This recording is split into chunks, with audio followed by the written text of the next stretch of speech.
Hello hi नमस्कार। ओडिशार सबु सिनेप्रेमी भाई और भौणी मानू आम ओडिया सिनेमा चैनल को स्वागत करुछि। अभी मजा आएगा ना भिड़ो।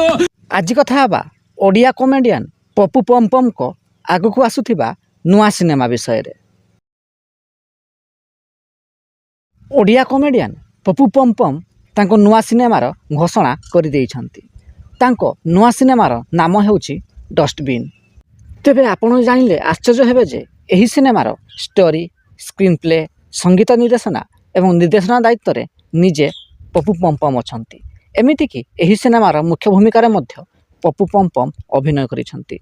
पप्पू पमपम एही सिनेमा रे बीएमसी रो सफाई कर्मचारी चरित्र रे अभिनय करिसंती। तेबे पप्पू पमपम को एही सिनेमा को नै आपण केते एक्साइटेड अछंती कमेंट बॉक्स रे निश्चिंत जणांतु एवं भिडियो पसंद आस्तिले लाइक शेयर और चैनल टी को सब्सक्राइब करिया को जमारू भूलिबेनी।